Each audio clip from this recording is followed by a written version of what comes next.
네, 오늘은 현장과 광장 2월 공부 모임으로 박스지와 환경 문제에 대해서 이건수 편집위원을 모시고 강의를 듣도록 하겠습니다. 이건수 동지께서는 간단히 인사 겸 해서 강의를 진행해 주시면 되실 것 같습니다. 예, 안녕하세요. 네, 반갑습니다. 예, 어, 제가 환경 문제에 관해서 그 부탁을 받았는데, 그 다음번 우리 그 기간지인가요? 현장감 강좌? 거기에 서평도 쓸 겸 해서 그동안 읽었던 책을 음, 소개해 주는 방식으로 그렇게 해야 될 것 같아요. 제가 뭐 환경 문제에 관해서 관심은 많지만 강의할 정도가 되는 것 같지는 않고요. 그래서 그동안에 제가 읽었던 책에 대해서 소리 괜찮은가요? 네, 네, 잘 예, 들립니다. 괜찮습니다. 예. 그래서 좀 소개해 주는 정도로 해서 그 최근에 환경 관련한 흐름이나 이런 거를 느끼실 수 있을 만한 그런 책이라고 생각하고요. 그래서 한 세 권 정도 소개를 해드리고 간략하게 그, 그 내용을 소개하고 그 제가 읽으면서 느꼈던 점 간단하게 얘기하고 그런 방식으로 진행하면 되지 않을까 싶어요. 그래서 이걸 모아서 우리 그 서평에 이렇게 정리를 해서 서평으로 내는 게 어떨까 싶은 그런 생각이 들고요. 순서대로 제가 읽은 순서대로 좀 말씀을 드리면 세 가지 책인데요. 첫 번째는 화석자본이고요. 화석자본이란 책은 이게 이걸로 보여드릴까요? 네, 네, 이런 책입니다. 네, 이거는 부제가 증기력의 발흥과 지구 온난화의 기원이라는 책인데 안드레아스 말름이라는 사람이 지었고 이대현 교수가 옮겼고요. 또두 번째 읽은 책은 요거고요. 원래 이렇게 빨간색인데 그 띠지가 있는 거는 띠지를 벗기면 그냥 빨갛기만 하고 좌파의 길. 그래서 부제는 식인자본주의에 반대한다. 그리고 저자는 낸시 프레이저. 그리고 옮긴 이 번역은 옮긴 사람은 장석준 이렇게 되고요. 그다음에 또 하나는 이거 제가 짧은 시간 안에 다 할지 모르겠는데 하여튼 가장 최근에 읽은 거 마르크스의 생태사회주의 부제가 자본, 자연, 미완의 정치경제학 비판. 일본의 사이토 고헤이가 지었고 추선학이라는 분을 옮기고 이렇게 세 가지 책입니다. 그래서 이제 이게 아무래도 최근에 연구 성과들이 환경 문제와 자본주의에 관한 최근에 성과들이 담긴 거라서 좀 읽어볼 만하다는 생각이 들어서 골랐고요. 첫 번째 화석자본은 이 책은 그렇게 어렵진 않습니다. 대신 좀 두꺼워요. 꽤 두꺼운데 어, 심하게 어렵진 않고 그래서 읽기는 편합니다. 그런데 이제 요거 책을 굉장히 평가를 굉장히 좋게 하는 사람도 꽤 있더라고요. 그래서 저는 제가 읽은 것보다 다른 분들이 평가가 좋아서 그래서 소개를 좀 해줘야 되겠다 이런 생각이 들고요. 이 책은 보면 어, 그 조남수 동지 이거 화면 공유할 수 있나요? 제가 가만히 생각하니까 차례라도 좀 보여드려야 되겠다 싶어서 급하게 예, 차례를 그 발 주세요. 해놨어요.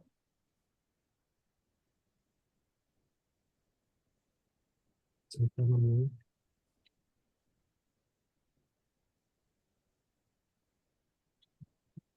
이거 화면 공유. 네, 잠깐만요.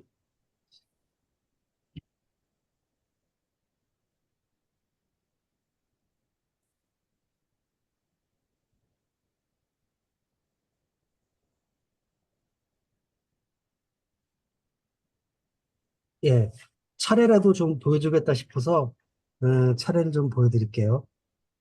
제가 그 예, 이건수 동지한테 그 호스트 예, 권한을 넘겼거든요. 예, 예, 화면 예. 공유, 예. 제가 그 찾느라고,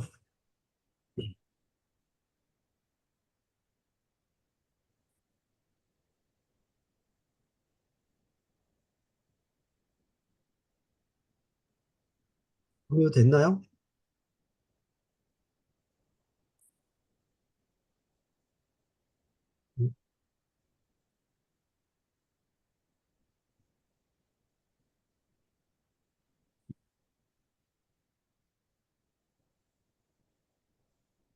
공유 됐나요? 화면 안 네, 보이시나요? 네, 뭐, 목차 같은 거 예, 예, 올라왔습니다. 목차입니다, 목차입니다. 예. 이게 목차고요. 일단 이 책의 목차를 좀, 화석자본부터 보여드리면, 이 목차가 좀 길긴 합니다. 16개 정도로 되는데, 이렇게 16번까지 있는데,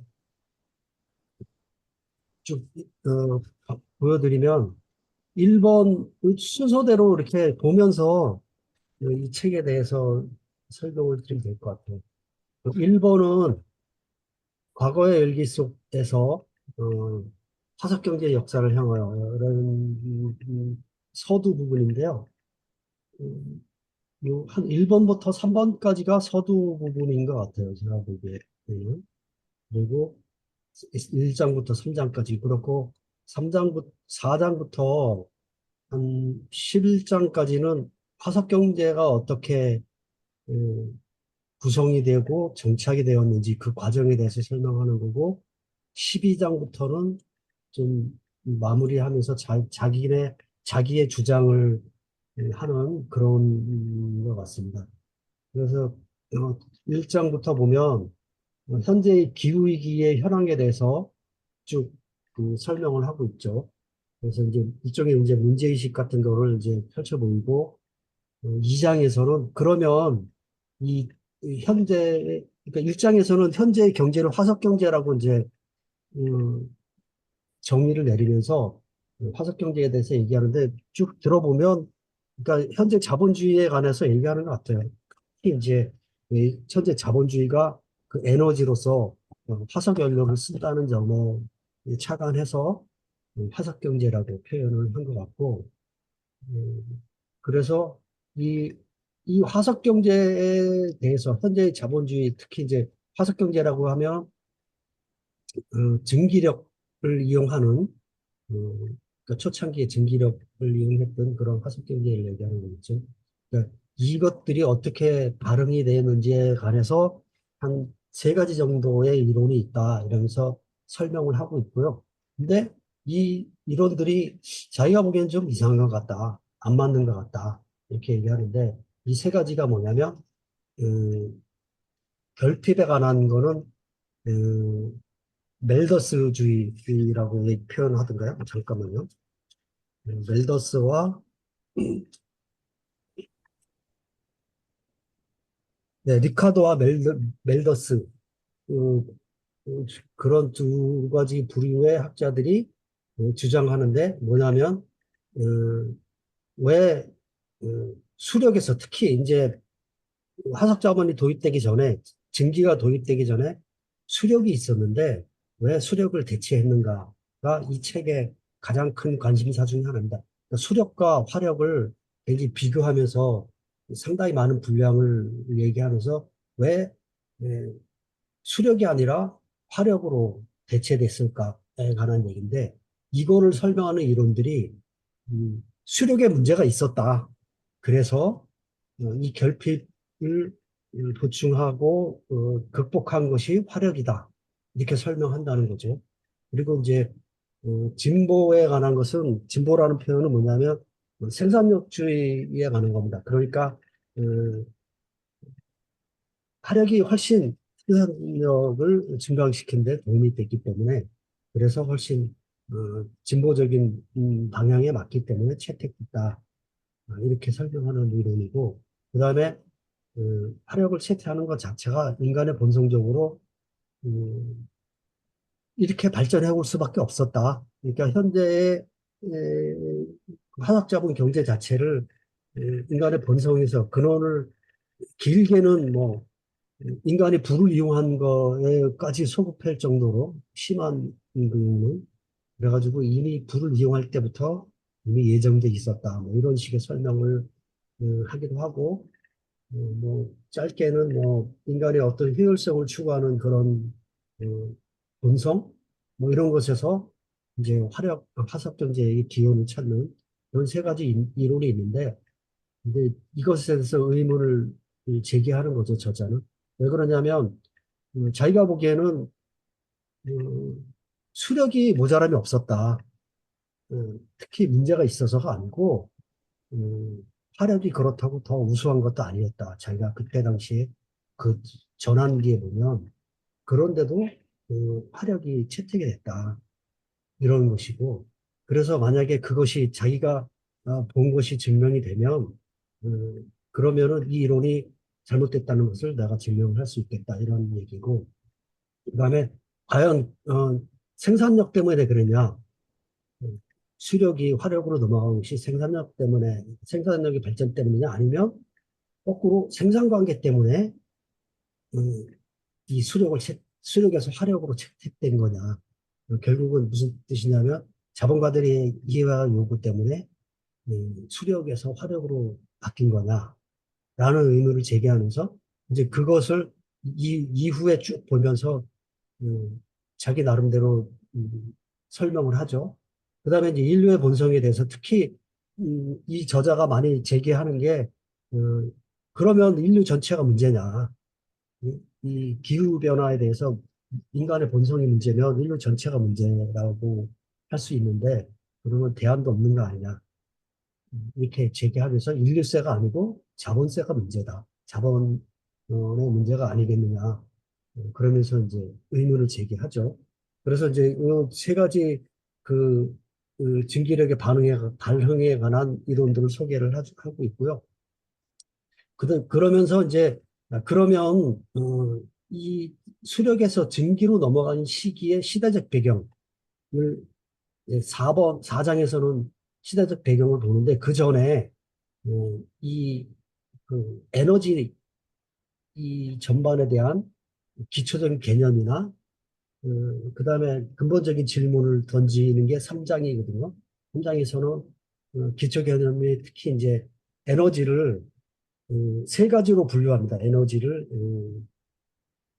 동물력과 그다음에 흐름과 그다음에 재고 이렇게 세 가지 방식으로 분류를 하거든요. 동물력이란 거는 뭐 단어 자체로 아실 수 있겠죠. 사람의 인력이나 마력이나 뭐 이런 것들 그리고 그런 에너지가 한 가지가 있고 또 하나는 흐름은 뭐냐면 수력 같은 거죠. 수력 태양력 이런 것들, 풍력. 그러니까 일정한 에너지의 흐름을 이용해서 그 동력을 얻는 그런 것들이죠. 수력은 물의 흐름이고, 풍력은 바람의 흐름이고, 태양력은 태양파의 흐름이죠.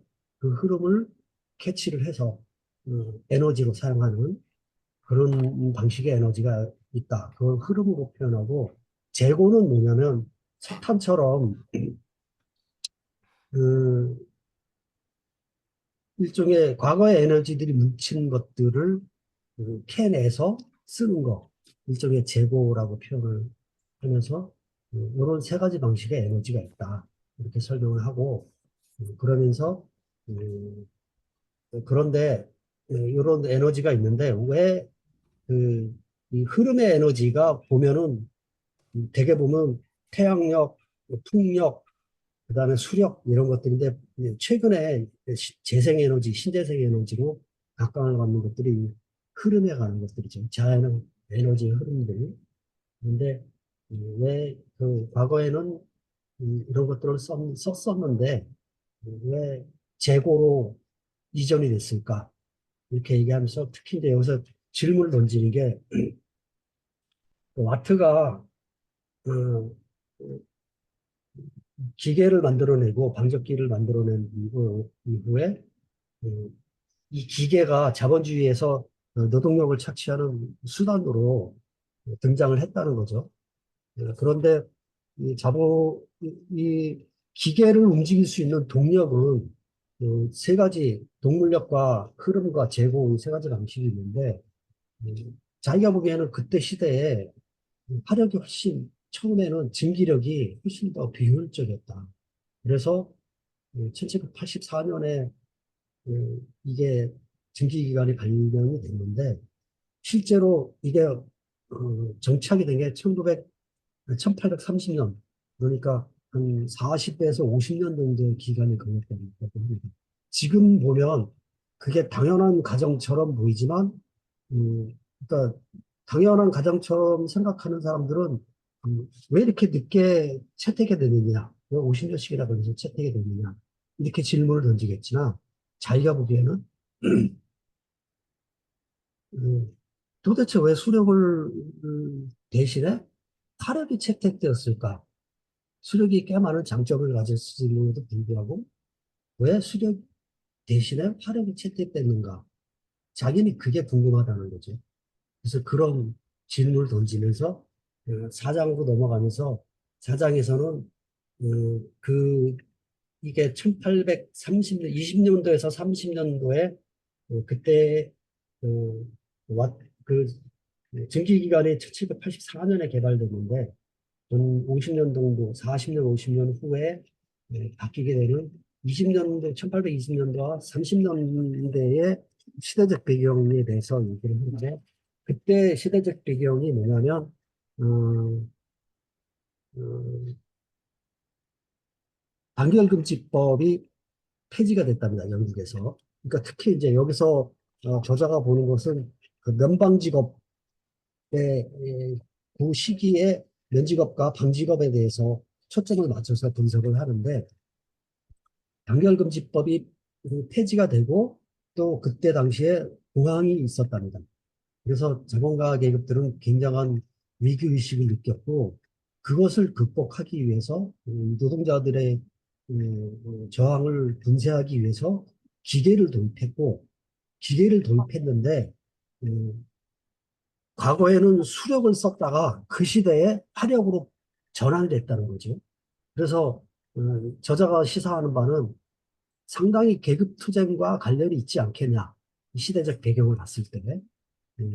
그러면 수력과 화력을 좀 비교를 해보자 이렇게 얘기해서 5장에서는 수력이 왜 장점을 가지고 있는지에 대해서 그때 당시에 수력이 꽤 괜찮은 왜 수력이 어떤 특성을 가졌는가를 쭉 설명해주고 있고요. 수력이 그 비용 문제에 있어서 굉장히 큰 장점을 가지고 있었고 그 다음에 수력 자체에 굉장히 안정적인 흐름이 있답니다. 화력 같은 경우는 출력이 음, 그 현대에 와서 굉장히 정교해지면서 기계들이 정교해지면서 일정한 에너지를 창출할 수 있지만 수력 자체의 그 에너지 특성이 굉장히 균일한 에너지를 전달을 하고 그래서 그 여러 가지 생산 측면에서도 괜찮았고 그다음에 그 공방 문제 이제 비용 문제 얘기했죠. 그리고 그 상당히 대규모로 이게 간의 수공업에서 기계공업으로 넘어갈 때였는데 그때 당시에 대규모 기계제 공업을 도입하는 시점에 이 수력이 공헌한 바가 크다. 뭐 이런 여러 가지 점들에 대해서 얘기하면서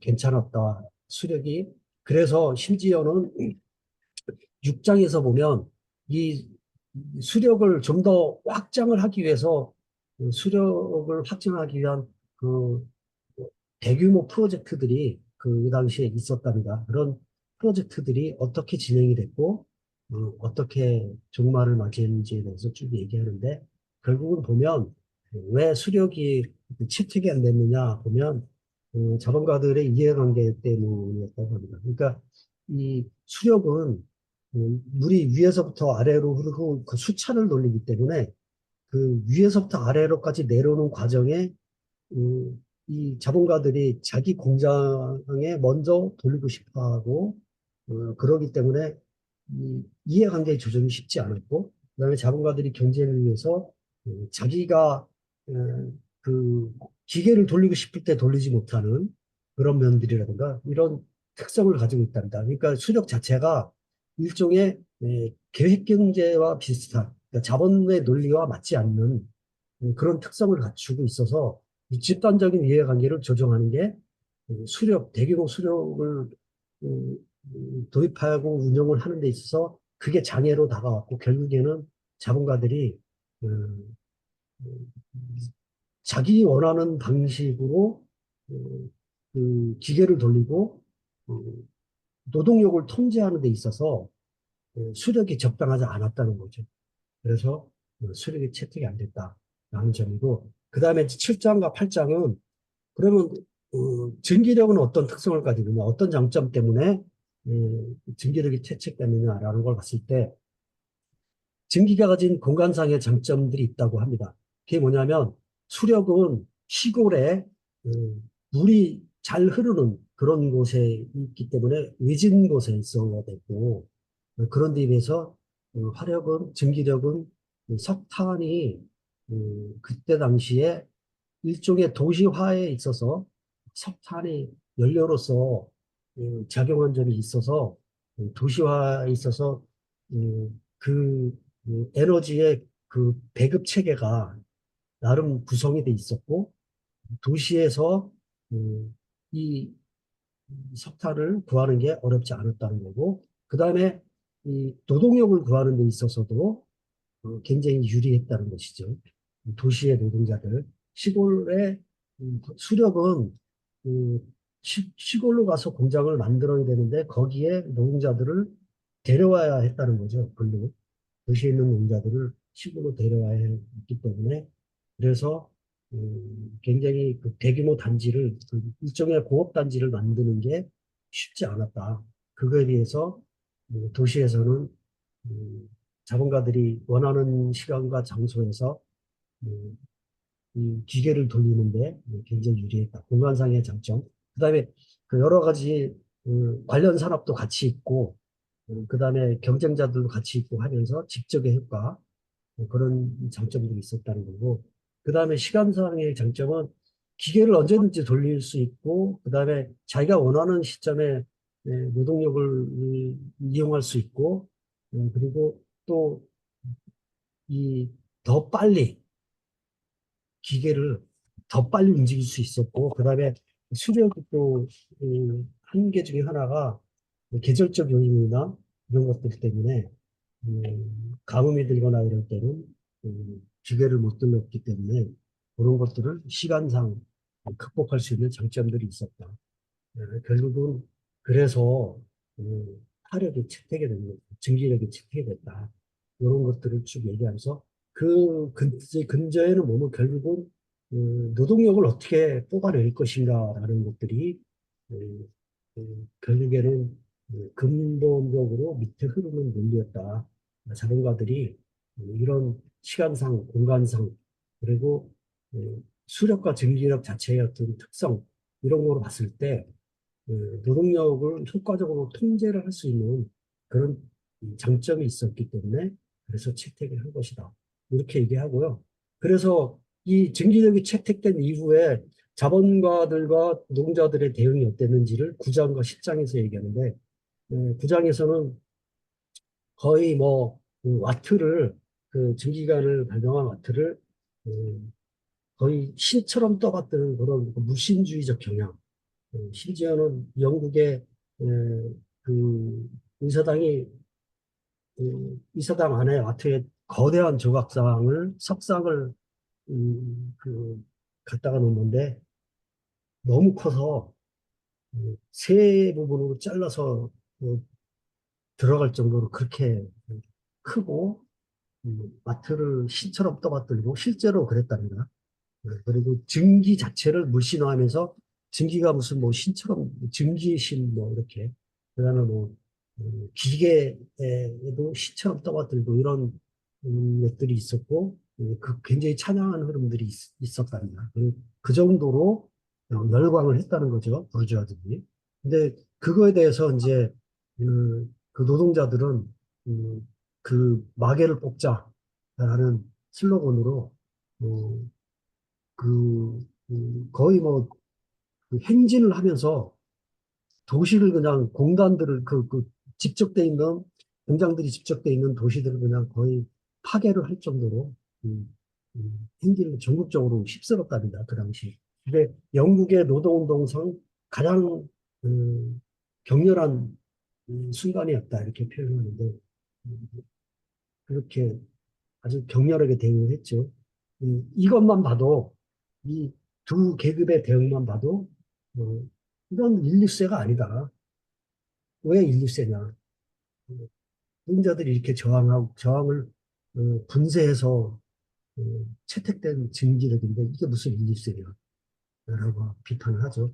저자가 가장 크게 비판하는 게 이제 인류세에 관한 문제인데, 그래서 그렇게 평가를 하고, 그 다음에 이제 11장에서는 이 이제 영국의 면방직업에 대해서만 쭉 분석을 했는데, 그 나머지 산업에서는 어떻게 이것이 화석경제가 완성되는지에 대해서 얘기하고, 그 다음에 12장에서는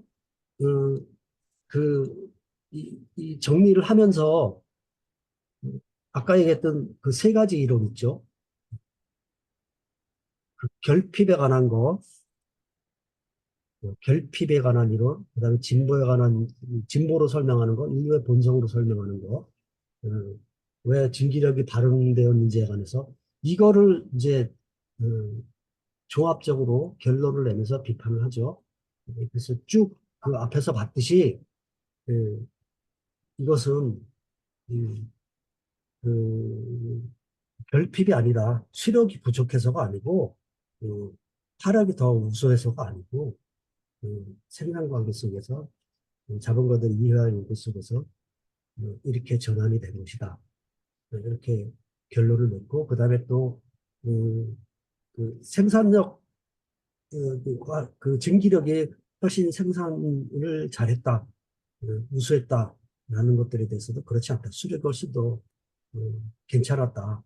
그런데도 불구하고 초반에는 증기력 자체가 굉장히 수력에 비해서 굉장히 일천했습니다. 나중에 이제 점점점 많이 쓰면서 그 가격에 비해서 그 조잡했을 뿐 아니라 그 자체로도 조잡했고 그랬는데 결국은 생산력을 필요 때문이 아니라 생산 관계 속에서 자본가들의 요구 속에서 이게 채택이 됐다 이런 것. 그 다음에 인류세에 관한 얘기죠. 좀 전에 얘기했듯이 그 부르주아들과 프롤레타리아의 대응이 이렇게 천차만별이었는데 이게 무슨 인류의 본성이냐. 노동자들의 저항을 분쇄하고 탄압하고 도입된 것인데 화석경제는 이렇게 세 가지를 다 비판하죠. 그러면서 이제 자신의 이 화석경제 이론에 대해서 화석경제가 어떻게 굴러가고 있는지에 대해서 그 마르크스의 어떤 그 뭐 MCM 이런 도식들 있잖아요. 그런 것들을 활용해서 화석경제의 구조에 대해서 도식으로 이렇게 나름 설명을 하는 자기 나름대로 이론을 설명을 13장에서 하고 있고요. 그러면 이 화석경제가 오늘날 어떤 모습을 띠고 있냐 하면서 중국의 모습을 보여주시고 그 개발도상 국가들의 모습도 보여주면서 결국은 그세 가지 방식으로 설명을 하는데요. 이게 더 심각하게 에, 화석 연료를 쓰고 있다라는 점인데 어떻게 얘기를 하냐면 세 가지 효과를 팽창 효과라고 얘기합니다. 첫 번째, 두 번째는 강도 효과, 세 번째는 통합 효과 이렇게 세 가지 방식으로 얘기하는데요. 팽창 효과라는 건 뭐냐면 이 선진 자본주의 국가에서뿐 아니라 이제는 저개발 국가 제3세계뿐 아니라 제3세계를 비롯한 저개발 국가도 다 화석 경제로 그 화석 경제와 섞어를 하면서 더 많이 사용을 하고 있다. 화석 연료를 그런 것이고 이게 팽창 효과고 그 다음에 강도 효과는 뭐냐면 에너지 효율이 선진자본주의 국가는 훨씬 좋다는 거죠. 기술이 계속 발전해서. 그런데 이 제3세계 국가와 저개발 국가들은 훨씬 많은 연료들에서 적은 효율을, 그러니까 이제 오래된 기계를 쓰고 과거의 방식으로 싼 기계를 쓰다 보니까 훨씬 더 비효율적으로 사용해야 되고 그래서 CO2가 훨씬 더 많이 나온다. 이런 것이고, 그 다음 통합효과라는 건 뭐냐면, 그 신자유주의 시대에 전 세계적으로 이 공급망이 분산되면서, 그, 음, 세계적으로 이 공급망이 분산돼 있기 때문에 이 그 원료의 이동, 그 중간재의 이동, 그다음 완성품의 이동, 이런 거를 통해서 훨씬 더 이산화탄소를 배출하고 있다. 이런 측면에서 오늘날은 거의 뭐 기하급수적으로, 그러니까 최근에 점점 더 기하급수적으로 되는 그 기후변화가 심각해지는 이유를 이런 방식으로 설명을 해주고 있죠. 그 다음에 이제 다음 장을 보면,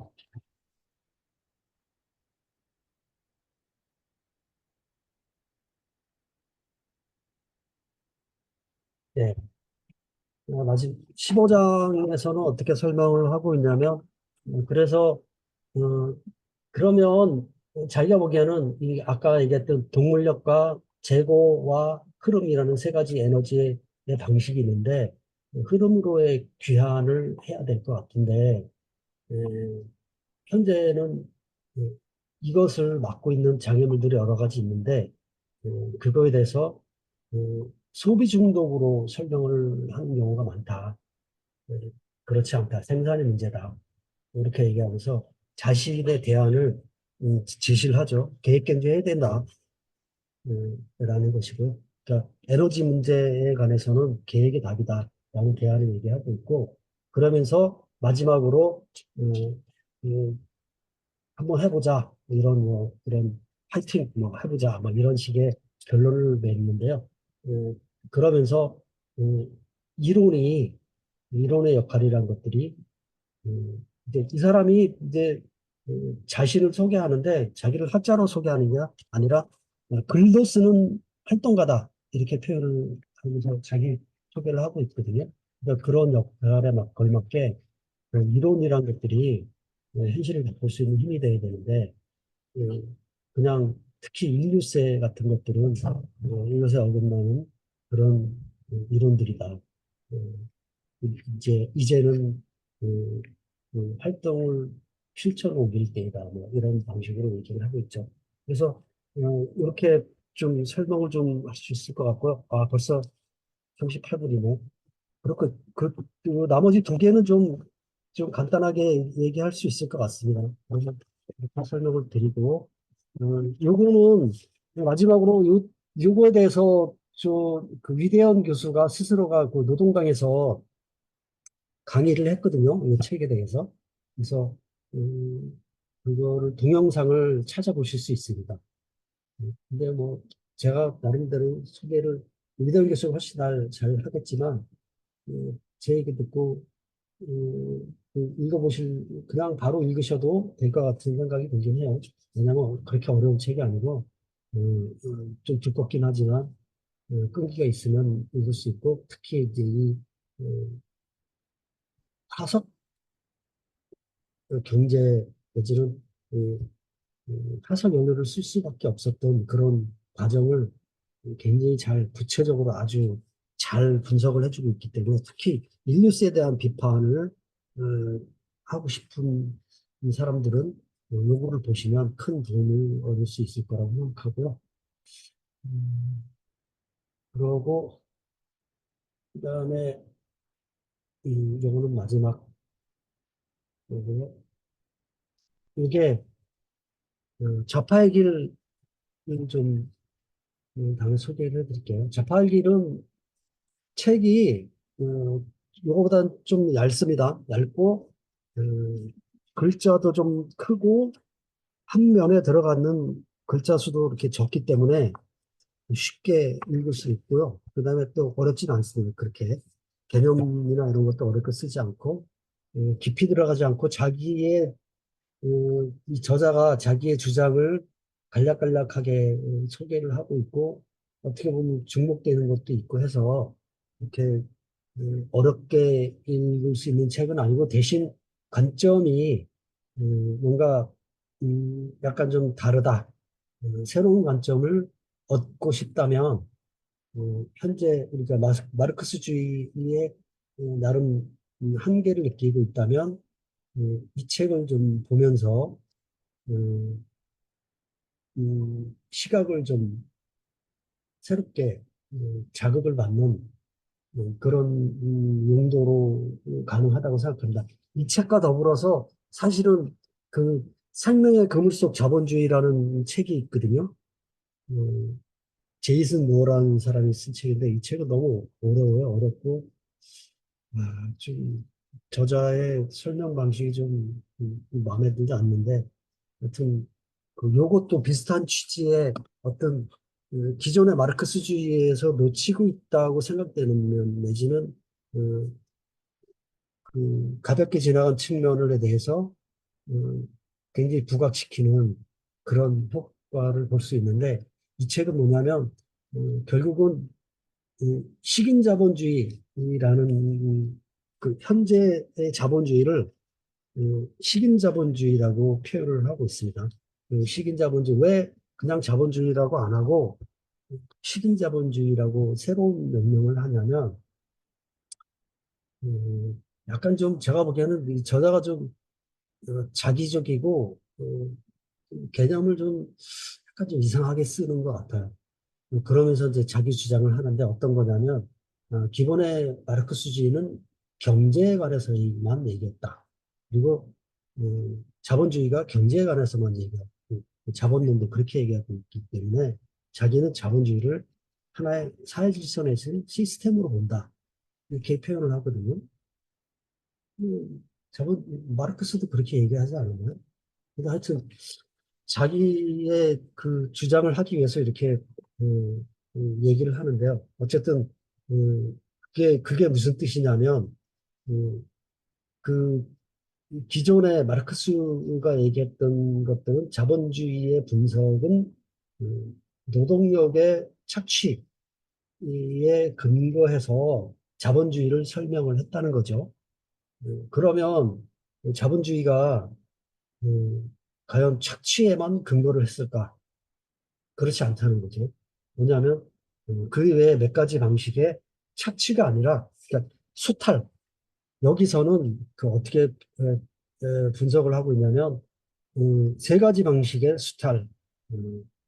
자연에 대한 수탈, 그 다음에 식민지에 대한 수탈, 그 다음에 세 가지, 네 가지 정도 되겠네요. 경제, 그러니까 국가, 어, 정치, 그러니까 정치에 대한, 이거는 수탈이라고 볼 수는 없겠죠. 정치에 대한 왜곡을 통해서 어떤 수탈을 취하는 그런 방식, 그 다음에 재분배, 그러니까 젠더에 관한 것이기도 하죠. 그러니까 생산과 재생산, 특히 이제 노동력의 재생산에 있어서 여성의 가정에서의 노동이 실제로는 수탈을 당했다. 이런 것들이 배경이 되고 있다. 자본주의의 작동에 있어서 이런 것들이 배경이 됐기 때문에 자본주의가 가능했다라는 거죠. 구체적으로 이제 그 재생산에 관해서 얘기하면 뭐 그 쉽게 설명할 수 있겠죠. 그 남성의 노동력이 예, 자본에 의해서 착취를 당하는 거죠. 그러니까 착취와 수탈에 관해서는 이제 잘 구분을 하실 수 있을 거라고 생각하는데, 어, 그런데 이것이 가능했던 것들이 집안에서의 어떤 그 젠더에 관한 것과 연결되는 성에 관한 것과 연결되는 그런 여성 노동력의 수탈, 그러니까 제대로 그 평가받지 못하는 그런 것들에 근거해서 이루어졌다는 거죠.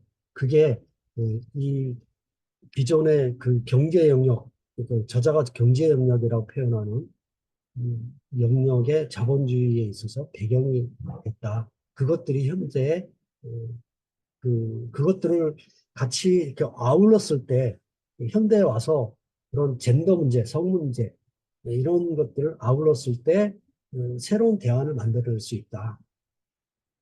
현재 페미니즘이나 이런 것들에 대해서 어, 어, 포용적으로 보자, 뭐, 이런 저자의 얘기는 그런 거죠. 그 다음에 이제, 어, 식민지에 관한 이거, 제국주의적인 제3세계 내지는 식민지에서의 수탈도 역시 자본주의에 있어서 처음부터 자본주의 초창기부터 작동을 해왔고 이것이 불가분한 관계 속에서 자본주의가 작동하는 데 있어서 역할을 했다. 그런 측면에서 자본주의적 자치 그리고 이것이 인종 문제와도 연결된다는 거죠. 특히 이 저자가 미국 미국에서 활동을 하고 미국 사람이기 때문에 미국 내에서 인종 문제에 관해서 집중을 하면서 천착을 하면서 어, 이것을 통해서 인종 문제에 관해서도 접근할 수 있지 않겠냐 이런 얘기를 하는 거죠. 그 다음에 이제 자연에 대한 것도 역시 그, 이, 이 자연의 수탈을 통해서 그러니까 노동력을 착취하는 것뿐 아니라 자연에 대한 수탈을 통해서 음, 그, 이런 자본주의가 성장이 가능했고 각 위기 때마다 자본에 대한 자연에 대한 수탈이 굉장히 큰 역할을 차지했다. 각 위기 때마다 요 얘기는 다른 얘기고 예. 하여튼 그런 방식. 그 다음에 이제 마지막으로 이제 정치에 관한 얘기를 하는데요. 신자유주의 시대에 예전에 국민국가 내에서 국가 권력이 일종의 공공재 역할을 해왔다는 거죠.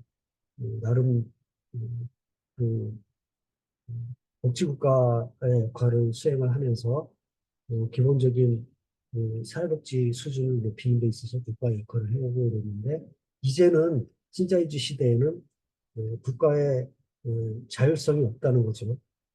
WTO를 비롯한 경제기구들 EU 같은 경우도 각 나라에서 독자적인 은행 그 중앙은행이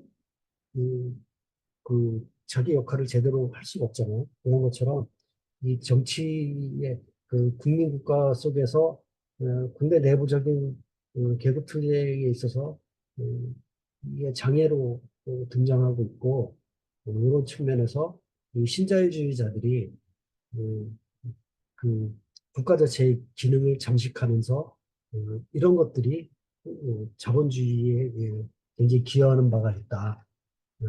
이렇게 얘기하죠.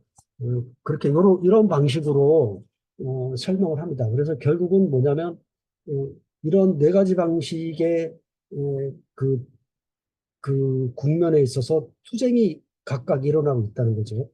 자본주의적 착취에 있어서는 계급 투쟁이 일어나고 있고 어, 자연에 대한 수탈에 있어서는 환경운동이 일어나고 있고 제국주의적인 수탈에 있어서는 식민지 민족해방투쟁과 더불어서 인종에 관한 갈등, 그러니까 그런 인종 활동가들 뭐 이런 영역이 있고 정치에 관련해서는 각종 NGO나 이런 그, 그런 단체들 정치를 국내적으로 여러 가지 대안을 모색하는 단체와 조직들과 연대할 수 있는 공간이 있다. 이런 것들을 다 아울러서 그렇게 활동을 했을 때 우리가 대한 사회를 만들 수 있지 않겠냐. 뭐 이런 얘기를 한 거죠, 저자는. 그래서 이것들이 이제 쭉 그러면서 이제 자기가 자본주의를 현재 이런 것들을 식인 자본주의라고 표현하는 거고요.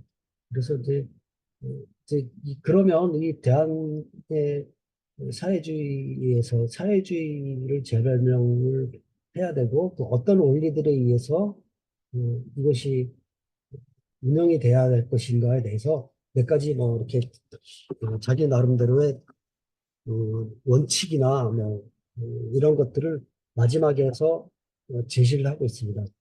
분배의 구조는 어때야 되는가 뭐 이런 것부터 시작해서 그다음 대안을 건설하기 하는 과정에서 어떤 조직 구조와 민주주의 구조를 가질 것인가 뭐 이런 뭐 얘기를 하면서 자기의 견해를 밝히고 있고요. 그래서 뭐 하여튼 이 책에 대한 설명은 이렇게 하면 될 것 같은데 하여튼 앞에도 얘기했지만 그 차별화하기 위해서 자신의 이름을 마르크스주의와 차별하기 위해서 기존의 정통 마르크스주의와 차별하기 위해서 이렇게 경제라고 표현을 하고 경제 에, 측면이라고 표현하고 그 외의 측면을 뭐 더 부각시키는 방식으로 이렇게 설명을 하고 있는데 이게 맞는 건가 싶은 의구심이 좀 들긴 했습니다. 그렇고요. 그 다음에 이제 마지막으로 세 번째는 마르크스의 생태사회주의는 아마 가장 최근의 책일 것 같은데요. 하석자본은 한 10년 정도 전의 책이고요. 마르크스의 생태사회주의는 최근에 한 2년 정도 됐나요? 근데 요거는 이 책은 사이토 고에이라는 사람이 그 유학을 가서 공부하면서 자기 나름의 그 정리를 한 것들인데 아마 이게 박사학위 논문인가 뭐 이렇다는 얘기를 어서 언론에서 본 것 같은데 그 정확한지는 모르겠는데 하여튼 네, 그런 것 같습니다. 그런데 이거는 그동안의 생태사회주의에 관해서 논의된 것들 예를 들어서 음, 벨라미 잠깐만요. 두 사람을 중요한 이 생태사회주의의 초반 논의에 있어서 굉장히 중요한 두 사람을 얘기하는데요. 존 벨러미 포스터의 마르크스의 생태학 하고요. 그 다음에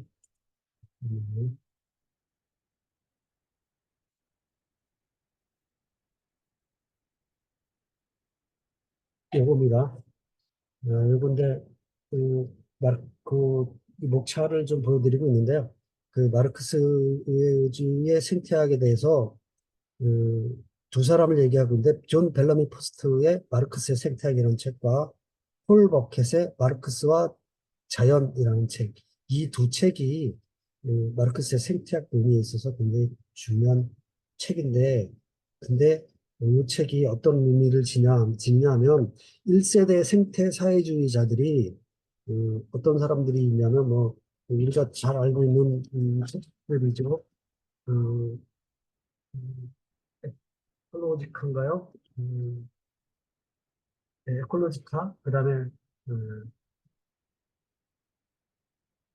프롤레타리아의 안녕, 뭐 이런 거 쓴 사람들이죠. 1세대 생태사회주의자들에 대해서 얘기하면서 이들이 마르크스가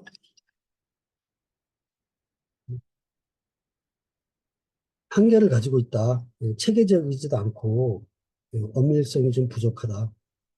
이렇게 좀 전에 얘기했던 그 마르크스주의를 생태적으로 해석을 하고 그러면서 뭔가 새로 모색을 하는 움직임에 대해서 비판을 하면서 체계적이도 않고 마르크스주의 자체가 체계적이도 않고 엄밀성도 부족하다.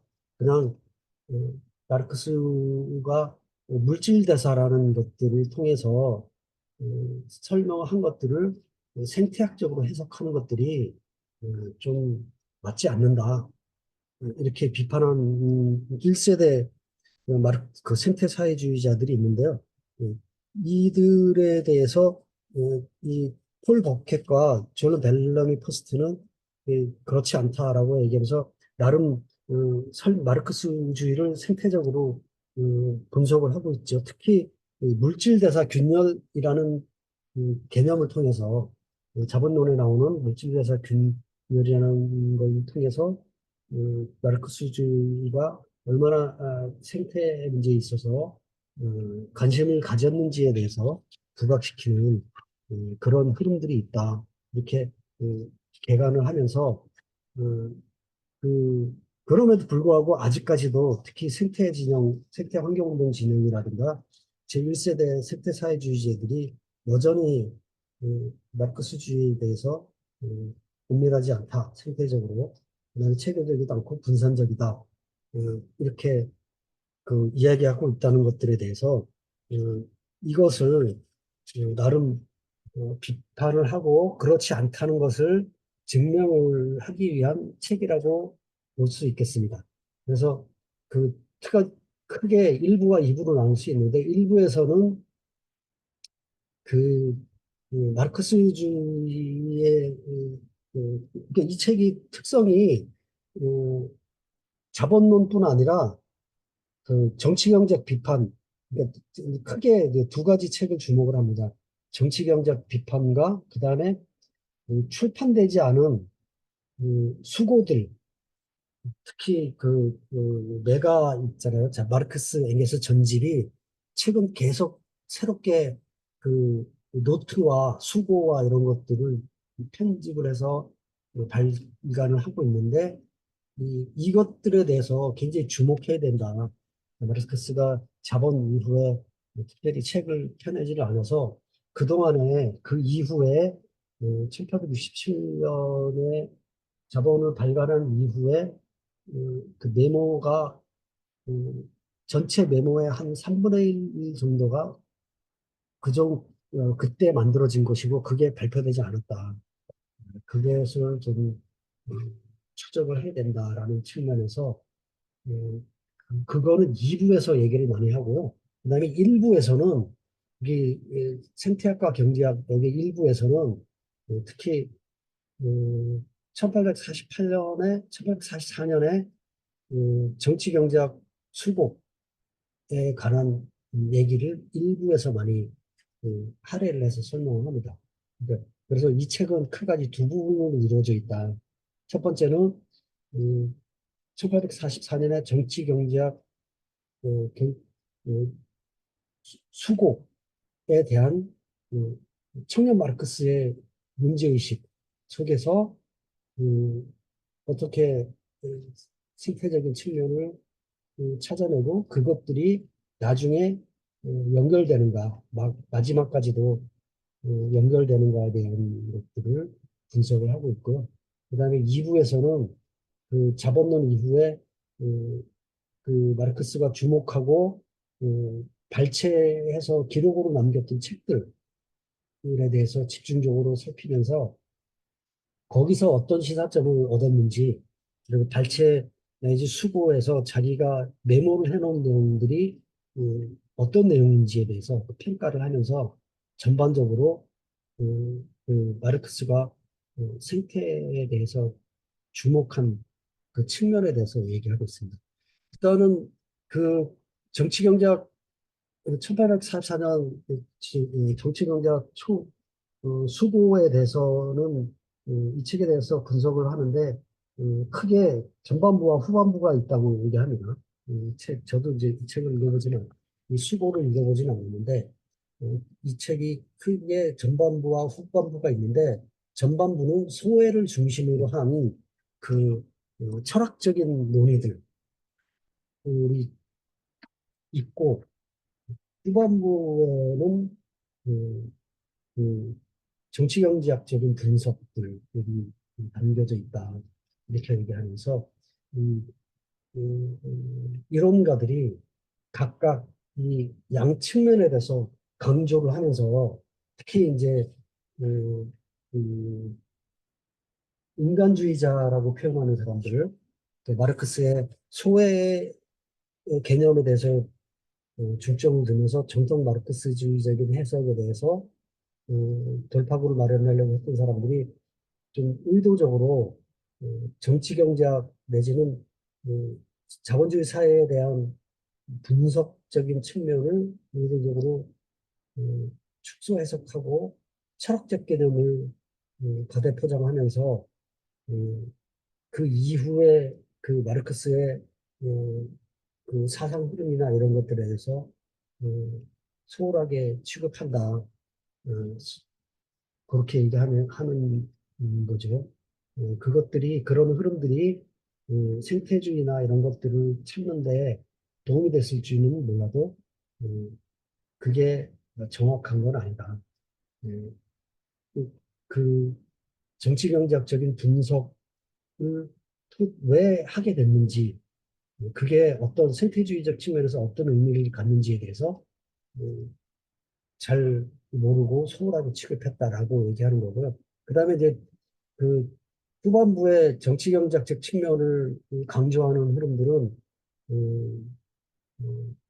프롬이나 마르쿠제 이런 사람들인데 그들은 이 소외 문제에 대해서 단순히 그때의 그 마르크스가 헤겔의 변증법적인 측면, 특히 포에르바의 변증법적 측면에 대해서 음, 아직 극복을 다 못했고 그런 포에르바의 소외 개념을 빌려와서 철학적 논의를 한다는 측면이 있는 건 사실이지만 그게 거기에서 긍정성이 그 소외 자체를 문제의식이 계속 이어진다.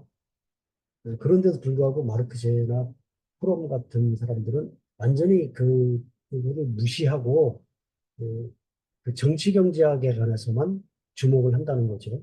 그래서 그 부분에 대해서 이제 비판을 하면서 그 이것들이 특히 이 마르크스가 왜 이 정치경제학적인 그런 분석에 매달렸냐를 봤을 때, 이 소외를 철학적 개념으로서, 이렇게 포에르바가 이제 그 신과의 관련 속에서 관념적으로 그 소외에 관해서 설명을 합니다. 인간이 왜 소외가 되느냐? 이건 신과의 관계 속에서 그 추상적인 신을 신성시하고 물신화라는 표현은 좀 이상하죠. 하여튼, 어쨌든 숭배를 하면서 그 스스로가 소외될 수밖에 없는 구조인데 이것을 극복할 수 있는 방법은 사랑이라는 어떤 인류의 본성적인 그런 측면에서 극복할 수 있다라는 식의 주장을 하는데 이런 것들에 대해서 천착을 하는데 나중에 보면 이게 뭔가 문제가 있다라는 거를 파악을 하면서 이게 자본주의 사회의 특유한 자본주의 근대적인 모습에 소외가 있다는 거죠. 노동에 있어서. 이거를 어떻게 설명할 것인가. 왜 노동은 소외가 되는가, 근대사회에서. 뭐 이런 것들을 분석하면서 정치경제학에 주목을 하고, 특히 자본주의의 근대에 고유한 그런 특성을, 그러니까 인간의 본성에서 모순을 찾는 게 아니라 사회학, 사회과학적 구조 속에서 이, 이 문제를 찾는 그런 문제의식 속에서 자본론, 자본에 대한 정치 경제에 대해서 분석을 시작했고, 그리고 이미 그래서 자본에도 보면 물질대사라는 그런 표현이 들어가 있다라는 얘기를 하는 거죠. 그래서 이제 그러면 이게 어, 구체적으로 이게 무슨 내용인가? 물질대사에 관한 내용이 과연 자본을 쓴 이후에 어, 그 마르크스는 각종 발췌와 자기가 메모를 한 걸 통해서 어떻게 설명을 하냐를 봤을 때 그, 그, 그 마르크스 엥겔스 전집의 자료들을 쭉 추적을 합니다. 음, 시간 순서대로 쭉 추적을 하는데요. 특히 이제 파리노트라는 것들, 파리노트라는 게, 그 중에, 그러니까 파리에 있을 때 파리노트라고 명명할 수 있는 노트들을 남기는데, 그 1844년 정치형제의 수고도 사실은 그 일부분이었다는 거죠. 그리고 원래 이 1844년 수고 자체도 출판을 염두에 두고 만든 책이 아니고, 그러니까 만든 것들이 아니고, 음, 자기의 생각의 흐름을 정리를 하는 것이었고, 더군다나 이게 파리 노트라는 노트의 일부분이었다는 거죠. 근데 이게 과도하게 가장 먼저 그, 1832년, 1932년도인가에 자본론 이후에 발간된 책이죠, 아마. 마르크스의 수고, 그러니까 마르크스의 육성을 직접 접할 수 있는 것들이었는데, 이게 이제 과도하게 앞에서 보듯이 앞부분과 뒷부분이 서로 과도하게 해석되는 그런 빌미를 주고 있다. 그렇기 때문에 그 파리노트를 같이 봐야 된다. 그리고 파리노트의 이후에 또 중요한 책이 있는데 몇 가지 책을 소개를 합니다. 몇 가지 책이 음, 독일 이데올로기라든가 또 몇 가지 이 책과 그다음에 노트, 발췌 이런 것들을 소개하면서 얘기하는데 그 중에서도 그 농생리학자인 리비라는 사람의 농업에 관한 설명을 주목을 합니다. 이게 그 마르크스가 지대 이론에서 자본론에서 지대 이론을 설명하기 위해서 그 농생리학의 연구 성과를 계속 탐독을 하고 이 책이 그 9판까지 나오나 그런데 조금씩 내용이 바뀝니다. 이 리비가 주장하는 게 결국은 뭐냐면 처음에는 그 토양이 고갈되는 문제에 관해서 어떻게 대응할 것인가. 근대 농업이 이미 이제 땅을 착취하면서 그러니까 굉장히 오랫동안 지력이 특히 이제 미국의 경우를 보면 몇천 년 동안 그 땅의 지력이 축적된 것들을 한 몇 년간에 그냥 다 수탈을 자본을 그러니까 자연을 수탈하면서 처음엔 생산력이 엄청나게 높죠 그 땅이. 근데 몇 년만 지나면 완전히 흙탕 땅으로 변하고 이런 것들을 보면서 그 유럽도 역시 그랬다는 거죠. 근대 농업이 그런 것들을 측면을 보면서 그 농생리학자들이 이 토양이 고갈되는 문제를 어떻게 해결할 것인가에 대해서 상당히 치열한 논쟁을 벌이는데 그 리비 같은 경우는 토양은 다시 회복될 수 있고 생산력을 다시 만들 수 있다. 그게 비료다. 무기물. 그러니까 그전에는 유기질 비료를 유기질 거름을 통해서 보충을 어, 해왔는데 그전의 논리들은 그 리비히는 무기질 비료를 화학적으로 만들어서 화학적으로 질소인 뭐 이런 것들을 보충을 함으로써 농업의 생산력을 계속 높일 수 있다라는 식으로 주장을 합니다. 근데 이 초반에 마르크스도 이런 측면에서 그러니까 생산력을 중심으로 한 그런 측면에서 이 논리를 따르는 메모들이 초반에는 많이 나옵니다. 그런데 어느 순간 르비가 입장을 바꿔서 역시 자연에는 한계가 있다라고 얘기하면서 그 물질대사라는 개념을 사용을 합니다.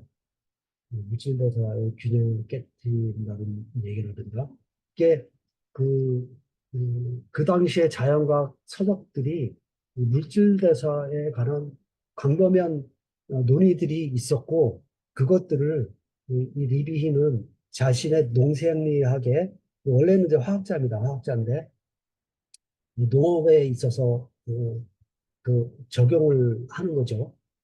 이 물질대사라는 개념을. 그 개념을 빌려와서 설명을 하면서 어, 그, 이 마르크스가 이 학자에 대해서 굉장히 높이 평가하거든요. 그래서 그 지대 이론 때문에 지대는 어디서 생기는 것인가를 설명하는 데 있어서 이게 굉장히 음, 중요한 것이었죠. 토양이 고갈되고 말 것인가 아니면 끊임없이 다시 그 영양분을 보충해서 비료를 통해서 무기질을 보충을 통해서 계속 뭔가를 생산할 수 있는 거가 그 여부가 지대에 있어서도 굉장히 큰 역할을 차지하기 때문에 계속 그 자연과 서적들을 굉장히 관련된 서적들을 굉장히 이 마르크스가 탐독을 계속합니다. 발췌로 많이 남기고 그러면서 농생 이야기에 관한 그 논쟁들이 계속 추적을 하면서 그 물질 대사에 관해서도 심각하게 어, 그 고민을 합니다. 그러면서 자본 1권에서도 이 개념이 그 물질 대사 개념이 그 들어간 계기가 이 리빌이라는 사람의 명생학 연구 성과를 에 대해서 영감을 얻어서 그렇게 들어가 있고요. 그러면서 이제 나중에는 그 리비에 대해서도 비판하는 그런 것들이 나타나는데 그것도 역시 나중에 그 말년에 그 메모들을 보면 그 부분을 그 수용한 그 연구 성과들을 발췌를 해놓은 그런 것들이 있거든요. 그래서 그 물질대사 균열에 대해서 상당히 그 깊은 수준의 자연의 토양의 고갈로 표현될 수 있는 자연에 대한 착취를 통해서 자연의 한계가 극복하기 힘들다는 것에 대해서 깊이 문제 의식을 가지고 있고 그래서 그 이후에 생태학적인 측면에서 굉장히 큰 성과를 얻은 메모들이 다 있다. 그런 측면에서 음, 그, 그, 이 마르크스의 자본 자체도 보면 자본 일본의 자본론에 있는 그 물질자사라는 개념을 어, 이렇게 가볍게 볼 수 있는 것은 아니고 전체적으로 그런 측면에 있을 때 전체적으로 상당히 나름 체계를 갖춘 생태학적인 그런 사고를 보여주고 있다라는 것들을 음, 이 발췌본 수고 뭐 이런 것들을 통해서 설명을 하고 있습니다. 그래서 어, 요거는 어, 아주 어렵지는 않습니다. 아주 어렵지는 않은데 대신 여러 가지 발췌본과 그다음에 수고와 이런 것들을 계속 여기저기서 가져오기 때문에 그 출처가 어딘가에 대해서 계속 좀 신경을 쓰면서 좀 읽어야 되는 그런 것들이 있고요.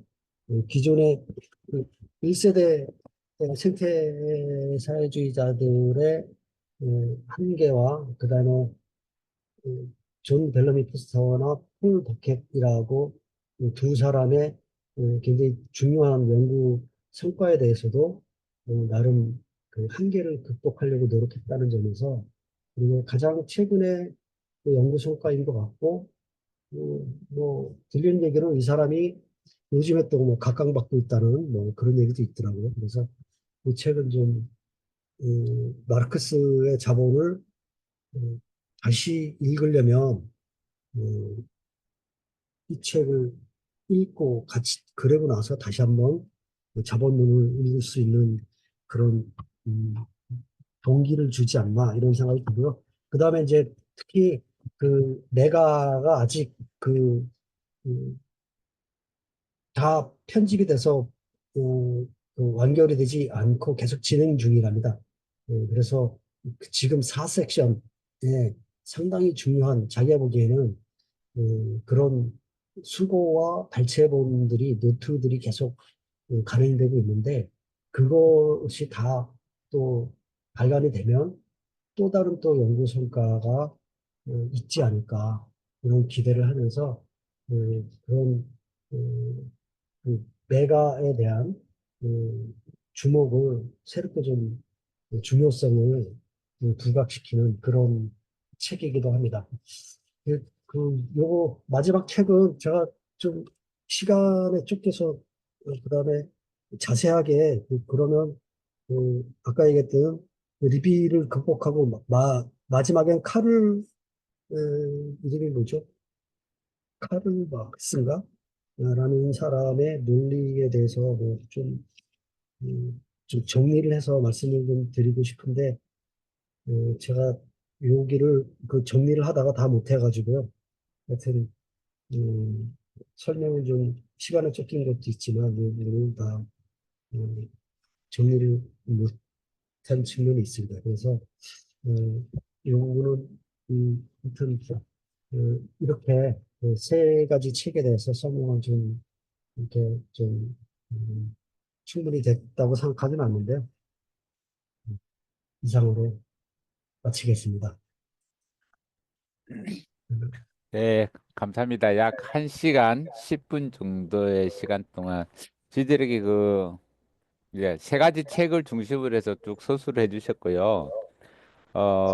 첫 번째는 화석자원, 두 번째는 자파의 길, 세 번째는 마르크스의 생태사회주의, 이 세 가지 책을 중심으로 쭉 설명을 좀 해주셨는데, 어, 저희에게, 네, 잘 모르는 저희에게 많은 설명과 네, 얘기를 해주신다고 고생해 주신 우리 이제 이건수 편집님께 다시 한 번 더 감사의 인사를 드리면서 박수 한번 부탁드립니다. 네.